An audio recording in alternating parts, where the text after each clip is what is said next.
ஆத நியூஸ் நேயர்களுக்கு வணக்கம். நான் கவி பாரதி. தலைப்புச் செய்திகளை காணலாம். தேசிய கல்விக் கொள்கை மும்மொழிக் கொள்கையில் திமுக அப்பட்டமாக நாடகமாடுவதாக பாமக தலைவர் அன்புமணி குற்றச்சாட்டு. தமிழை கட்டாய பயிற்று மொழியாக்கவும் பாடகமாக்கவும் அறிவிக்க வலியுறுத்தல். மொரீஷியஸ் சென்றுள்ள பிரதமர் மோடியின் முன்னிலையில் 8 ஒப்பந்தங்கள் கையெழுத்து. இந்தியாவின் முக்கிய கூட்டாளி மொரீஷியஸ் என பிரதமர் மோடி பேச்சு. அண்ணா பல்கலைக்கழக மாணவி பாலியல் வன்கொடுமை வழக்கில் ஞானசேகரனை தவிர வேறு யாருக்கும் தொடர்பு இல்லை. உயர்நீதிமன்றத்தால் அமைக்கப்பட்ட சிறப்பு புலனாய்வு குழு குற்றப்பத்திரிகை தாக்கல். வத்தலகுண்டு அருகே புதிதாக திறக்கப்பட்ட சுங்கச்சாவடியை அடித்து நொறுக்கிய பொதுமக்கள். 4 வழிச்சாலை பணிகளை முழுமையாக நிறைவேற்றாமல் திறந்ததால் தாக்குதல். பள்ளிகளின் இணைய கட்டணத்தை உள்ளாட்சி அமைப்புகள் மீது சுமத்தக்கூடாது. உச்சநீதிமன்றத்தில் வழக்கு தொடர்ந்து மத்திய அரசின் கல்வி திட்ட நிதியை பெற நடவடிக்கை எடுக்குமாறு தமிழக அரசுக்கு பாமக நிறுவனர் ராமதாஸ் அறிவுறுத்தல். சென்னையில் வரும் 18ஆம் தேதி அனைத்து கட்சி கூட்டம். தேர்தல் நடைமுறைகளை வலுப்படுத்துவது தொடர்பான ஆலோசனை செய்ய தேர்தல் ஆணையம் அழைப்பு.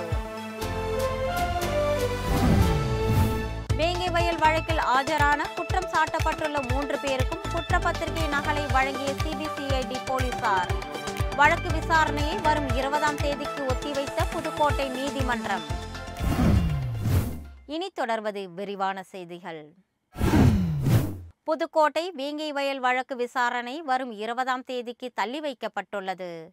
புதுக்கோட்டை அருகே வேங்கை வயலில் மேல்நிலை நீர்த்தேக்க தொட்டியில் அசுத்தம் செய்யப்பட்ட சம்பவம் தொடர்பாக விசாரணை நடத்தி வந்த சிபிசிஐடி போலீசார் ஆதாரங்கள் தடயங்களை சேகரித்து கடந்த ஜனவரி மாதம் 20ஆம் தேதி குற்றப்பத்திரிகையை புதுக்கோட்டை வன்கொடுமை தடுப்பு சட்ட சிறப்பு நீதிமன்றத்தில் தாக்கல் செய்தனர். இதில் குடிநீர் தொட்டியில் அசுத்தம் கலக்கப்பட்டதில் வேங்கை வயல் பகுதியை சேர்ந்த போலீஸ்காரர் முரளிராஜா, சுதர்ஷனன், முத்துகிருஷ்ணன் ஆகிய 3 பேருக்கு தொடர்பு இருப்பதாக குறிப்பிடப்பட்டிருந்தது. இந்த வழக்கு புதுக்கோட்டை வன்கொடுமை தடுப்பு சட்ட சிறப்பு நீதிமன்றத்தில் இருந்து ஜூடியஸ் மஜிஸ்ட்ரேட் நீதிமன்றத்திற்கு மாற்றப்பட்ட நிலையில் குற்றம் சாட்டப்பட்ட 3 பேரும் நேற்று நேரில் ஆஜராகினர். அவர்களுக்கு ஜாமீன் வழங்கப்பட்டது. இந்த வழக்கு இன்று மீண்டும் விசாரணைக்கு வந்தபொழுது வழக்கில் குற்றம் சாட்டப்பட்டுள்ள 3 பேருக்கும் நீதிமன்றம் மூலம் சிபிசிஐடி போலீசார் குற்றப்பத்திரிகையின் நகலை வழங்கினர். இதனை அடுத்து வழக்கு விசாரணையை வரும் 20ஆம் தேதிக்கு நீதிபதிகள் தள்ளி வைத்தனர். சாய சலவை பிரச்சினைகளுக்கு தீர்வு காணும் வகையில் பொது சுத்திகரிப்பு நிலையம் குறித்து ஆய்வு செய்து நடவடிக்கை எடுக்கப்படும் என அமைச்சர் முத்துசாமி தெரிவித்துள்ளார். ஈரோட்டில் செய்தியாளர்களுக்கு பேட்டியளித்த அமைச்சர் முத்துசாமி, பொது சுத்திகரிப்பு நிலையம் வெற்றிகரமாக நடத்த முடியாத சூழலில் இருந்து வரும் நிலையில் தற்போது பொது சுத்திகரிப்பு நிலையம் குறித்து அதிகாரிகள் விரிவாக ஆய்வு செய்து வருகிறார்கள் என தெரிவித்தார். அந்த ஆய்வின் முடிவில் கண்டிப்பாக பொது சுத்திகரிப்பு நிலையம் குறித்து உரிய நடவடிக்கை எடுக்கப்படும் என கூறினார். சிப்காட் கழிவு பிரச்சினைகளுக்கு 40 கோடி ரூபாய் நிதி ஒதுக்கீடு செய்யப்பட்டிருப்பதாகவும் 1 மாத காலத்தில் சிப்காட் பொது சுத்திகரிப்பு நிலையம் அமைக்க நடவடிக்கை எடுக்கப்படும் என்றும் கூறினார். சிப்காட் வளாகத்தில் பொதுமக்கள் கோரிக்கையை ஏற்று 2 டிடிஎஸ் அமைக்கவும் நடவடிக்கை எடுக்கப்பட்டு வருகிறது என அமைச்சர் முத்துசாமி தெரிவித்தார். மதுரையில் நடைபெற்ற சிறப்பு குறை தீர்க்கும் முகாமில் பொதுமக்களின் கோரிக்கை மனுக்களை அமைச்சர் பழனிவேல் தியாகராஜன் பெற்றுக்கொண்டார். மதுரை மாவட்டம் மத்திய சட்டமன்ற தொகுதிக்குட்பட்ட பகுதியில் அரசின் நலத்திட்ட சிறப்பு குறை தீர்க்கும் முகாமை அமைச்சர் பழனிவேல் தியாகராஜன் தொடங்கி வைத்து பொதுமக்களின் கோரிக்கை மனுக்களை பெற்றுக்கொண்டார். அப்பொழுது பேசிய அவர், டிஜிட்டல் இணையதளத்தை பயன்படுத்தி பொதுமக்களின் கோரிக்கைகள், புகார்கள் ஆய்வு செய்து உரிய நடவடிக்கை எடுக்கப்பட்டு வருவதாக கூறினார். தேசிய கல்விக் கொள்கை மும்மொழிக் கொள்கை ஆகியவற்றில் திமுக நாடகமாடுவதாக பாமக தலைவர் அன்புமணி விமர்சித்துள்ளார். இதுகுறித்து அன்புமணி வெளியிட்டுள்ள அறிக்கையில், மும்மொழிக் கொள்கையை செயல்படுத்துவதை அடிப்படை நோக்கமாக கொண்ட PMC பள்ளிகளை தமிழ்நாட்டில் அமைப்பது குறித்த விவகாரத்தில் திமுக அரசு இரட்டை வேடம் போடுவது மீண்டும் அம்பலமாகி இருக்கிறது என தெரிவித்துள்ளார். மும்மொழிக் கொள்கை, தேசிய கல்விக் கொள்கை போன்ற தமிழக நலனுக்கு எதிரான விஷயங்களில் திமுக அரசு தொடர்ந்து நாடகமாடி வருவது கண்டிக்கத்தக்கது என குறிப்பிட்டுள்ளார். தேசிய கல்விக் கொள்கையை எதிர்ப்பதாக கூறிக்கொள்ளும் தமிழக அரசு இப்பொழுதும் தமிழகத்தின் பல்கலைக்கழகங்களில் தேசிய கல்விக் கொள்கையின் பல அம்சங்களை செயல்படுத்தி கொண்டுதான் இருக்கிறது என்றும், தமிழக அரசு தயாரித்திருக்கும் மாநில கல்விக் கொள்கை வெளியிடப்படாதது ஏன் என்றும் அவர் கேள்வி எழுப்பியுள்ளார். தமிழகத்தின் நலன்களை பாதுகாக்கும் வகையில் தமிழ்நாட்டில் அனைத்து பள்ளிகளிலும் தமிழை கட்டாய பயிற்று மொழியாக்கவும் பாடமாக்கவும் அறிவிக்க தமிழக அரசு நடவடிக்கை எடுக்க வேண்டும் என அன்புமணி வலியுறுத்தியுள்ளார். சென்னையில் வரும் 18ஆம் தேதி அனைத்து கட்சி கூட்டம் நடைபெறும் என தேர்தல் ஆணையம் அறிவித்துள்ளது. சென்னையில் மார்ச் 18ஆம் தேதி அனைத்து கட்சி கூட்டம் நடைபெறும் என தேர்தல் ஆணையம் அறிவித்துள்ளது. தற்பொழுது நடைமுறையில் உள்ள தேர்தல் நடைமுறைகளை சட்ட வரையறைகளுக்கு உட்பட்டு எவ்வாறு மேம்படுத்தலாம் என்பது குறித்து அரசியல் கட்சி தலைவர்களுடன் கலந்து ஆலோசனை செய்ய தேர்தல் ஆணையம் முடிவு செய்துள்ளது.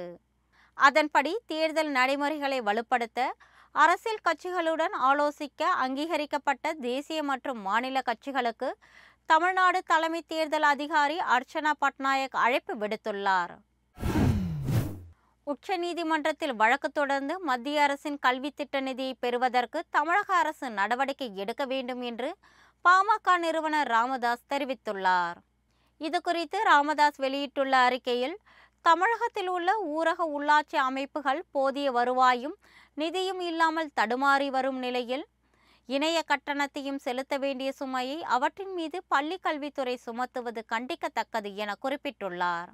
தமிழ்நாட்டில் அரசு பள்ளிகளுக்கான இணைய வசதி கட்டணம் ஒருங்கிணைந்த கல்வி திட்ட நிதியிலிருந்து வழங்கப்பட்டு வந்த நிலையில் மும்மொழி கொள்கையை செயல்படுத்த தமிழக அரசு மறுத்துவிட்டதை அடுத்து அந்த நிதியை மத்திய அரசு நிறுத்திவிட்டது. அத்தகைய சூழலில் இணைய வசதி கட்டணத்தை தமிழக அரசுதான் ஏற்றுக்கொள்ள வேண்டுமே தவிர உள்ளாட்சி அமைப்புகள் மீது திணிக்கக்கூடாது என ராமதாஸ் தெரிவித்துள்ளார். ஒருங்கிணைந்த கல்வி திட்ட நிதியை மத்திய அரசிடமிருந்து பெறாதது தமிழக அரசின் தோல்வி என விமர்சித்த ராமதாஸ், அரசு பள்ளிகளுக்கான இணைய வசதி கட்டணத்தை உள்ளாட்சி அமைப்புகள் தான் ஏற்க வேண்டும் என்று பிறப்பிக்கப்பட்ட அரசாணையை ரத்து செய்ய வேண்டும் என்றும் வலியுறுத்தியுள்ளார். அண்ணா பல்கலைக்கழக மாணவி பாலியல் வன்கொடுமை வழக்கில் கைது செய்யப்பட்டுள்ள ஞானசேகரனை தவிர வேறு யாருக்கும் தொடர்பு இல்லை என சிறப்பு புலனாய்வு குழு குற்றப்பத்திரிகை தாக்கல் செய்துள்ளது. சென்னை அண்ணா பல்கலைக்கழக வளாகத்தில் இளம்பெண் பாலியல் வன்கொடுமை செய்யப்பட்ட சம்பவம் தொடர்பாக ஞானசேகரன் என்பவரை போலீசார் கைது செய்தனர். ஞானசேகரன் யாரிடமோ சார் என்று பேசியதாக தகவல் வெளியான நிலையில் யார் அந்த சார் என எதிர்க்கட்சிகள் பல்வேறு கேள்விகளை எழுப்பினர். இந்த சம்பவம் தொடர்பாக உயர்நீதிமன்றம் அமைத்த சிறப்பு புலனாய்வு குழு விசாரணை நடத்தி குற்றப்பத்திரிகை தாக்கல் செய்துள்ளது. அதில் ஞானசேகரனை தவிர வேறு யாருக்கும் இதில் தொடர்பு இல்லை என தெரிவிக்கப்பட்டுள்ளது. அவர் யாரோ ஒருவரிடம் பேசுவது போல் நடித்து அந்த பெண்ணை மிரட்டுவதற்காக தொலைபேசியில் சார் என்று அழைத்ததாகவும், உண்மையில் மறுபுறம் யாரும் இல்லை எனவும் தெரிவிக்கப்பட்டுள்ளது. பல்வேறு கோரிக்கைகளை வலியுறுத்தி ராணிப்பேட்டையில் தமிழ்நாடு ஊராட்சி செயலாளர்கள் கண்டன ஆர்ப்பாட்டம் நடத்தினர். தமிழக அரசின் ஓய்வூதிய திட்டத்தில் இணைந்து அரசின் சலுகைகளை ஊராட்சி செயலாளர்களுக்கும் விரிவுபடுத்தி அரசாணை வெளியிட வேண்டும் என்பன உள்ளிட்ட கோரிக்கைகளை வலியுறுத்தி ராணிப்பேட்டை மாவட்டம் முத்துக்கடை பேருந்து நிலையத்தில் தமிழ்நாடு ஊராட்சி செயலாளர்கள் சங்கம் சார்பில் கண்டன ஆர்ப்பாட்டம் நடைபெற்றது. இந்த ஆர்ப்பாட்டத்தில் கலந்து கொண்டவர்கள் கைகளில் பதாகைகளை ஏந்தியபடி தமிழக அரசுக்கு எதிரான கண்டன கோஷங்களை எழுப்பினர். மொரீஷியஸ் நாட்டிற்கு சென்றுள்ள பிரதமர் நரேந்திர மோடியின் முன்னிலையில் இரு நாடுகளுக்கும் இடையே 8 ஒப்பந்தங்கள் கையெழுத்தாகின. மொரீஷியஸின் 57வது சுதந்திர தின விழாவில் பங்கேற்பதற்காக 2 நாள் அரசுமுறை பயணமாக சென்றுள்ள பிரதமர் மோடி அந்நாட்டு பிரதமர் நவீன் ராம்கூலமை சந்தித்து பேசினார். இந்த சந்திப்பின் பொழுது இரு நாடுகளுக்கிடையே கடல்சார் பாதுகாப்பு, தேசிய நாணயங்களின் வர்த்தகம், திறன் மேம்பாடு உள்ளிட்ட பல்வேறு துறைகளின் ஒத்துழைப்பை வழங்குதல் உள்ளிட்ட 8 ஒப்பந்தங்கள் மேற்கொள்ளப்பட்டன. அனைவருக்கும் பாதுகாப்பு மற்றும் வளர்ச்சி உள்ளிட்டவற்றை அறிவித்த பிரதமர் மோடி மொரீஷியஸை இந்தியாவின் முக்கிய கூட்டாளி என்றும் தெரிவித்தார். பௌர்ணமி கிரிவலத்தை ஒட்டி விழுப்புரத்திலிருந்து திருவண்ணாமலைக்கு நாளை சிறப்பு ரயில் இயக்கப்படும் என தெற்கு ரயில்வே அறிவித்துள்ளது.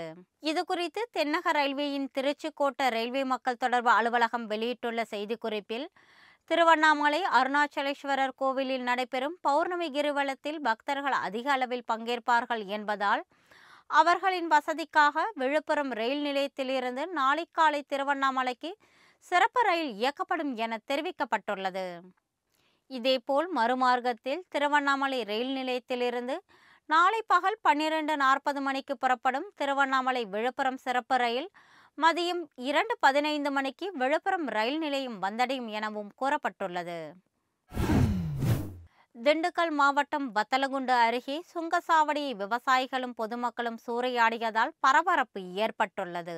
திண்டுக்கல்லில் இருந்து குமுளி வரை 4 வழிச்சாலைக்காக திட்டம் தொடங்கப்பட்ட நிலையில் தற்பொழுது திண்டுக்கல்லில் இருந்து வத்தலகுண்டு வரை 2 வழி சாலை மட்டுமே அமைக்கப்பட்டு செயல்பாட்டில் உள்ளது. இந்த 2 வழி சாலையில் வத்தலகுண்டு அருகே லட்சுமிபுரம் என்ற இடத்தில் சுங்கசாவடி அமைக்கப்பட்டுள்ளது. இதற்கு அப்பகுதி விவசாயிகளும் பொதுமக்களும் எதிர்ப்பு தெரிவித்து வந்த நிலையில் திடீரென சுங்கசாவடியை இன்று அவர்கள் அடித்து நொறுக்கினர். சுங்கசாவடியில் இருந்து அனைத்து உபகரணங்களும் உடைந்து சேதப்படுத்தப்பட்டதால் பரபரப்பு ஏற்பட்டது. தொடர்ந்து பொதுமக்களும் விவசாயிகளும் சுங்கசாவடியை முற்றுகையிட்டு போராட்டம் நடத்தினர். கச்சத்தீவு புனித அந்தோணியர் தேவாலய திருவிழாவிற்காக அனைத்து ஏற்பாடுகளும் தயார் நிலையில் உள்ளதாக இலங்கை அரசு தெரிவித்துள்ளது. ஆண்டுதோறும் இந்தியா இலங்கை பக்தர்கள் ஒன்றிணைந்து வெகு விமர்சையாக நடைபெறும் திருவிழா கச்சத்தீவு அந்தோணியர் ஆலய திருவிழா.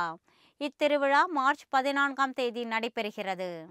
இதில் கலந்து கொள்ள 79 விசைப்படகுகள், 23 நாட்டு படகுகளில் 652 பெண்கள் மற்றும் குழந்தைகள் உள்ளிட்ட 3400க்கும் மேற்பட்ட பக்தர்கள் செல்ல உள்ளனர். திருவிழாவை வெற்றிகரமாக நடத்துவதற்கு பக்தர்களின் வசதிக்காக உட்கட்டமைப்பு மற்றும் வசதிகளை ஏற்படுத்துவதற்கு இலங்கை கடற்படையினர் தற்போது முழுவீச்சில் செயல்பட்டு வருகின்றனர். காங்கேசன்துறை துறைமுகத்திலிருந்து தேவாலயத்திற்கு தேவையான உபகரணங்கள் பாதிரியார்கள், அரசு அதிகாரிகள், முக்கியஸ்தர்கள், பக்தர்கள், உள்ளூர் மற்றும் வெளிநாட்டு ஊடகவியலாளர்கள் ஆகியோரை ஏற்றி செல்ல அனைத்து ஏற்பாடுகளையும் இலங்கை கடற்படையினர் செய்து வருகின்றனர். இத்துடன் ஆதன் செய்திகள் நிறைவடைகிறது. வணக்கம்.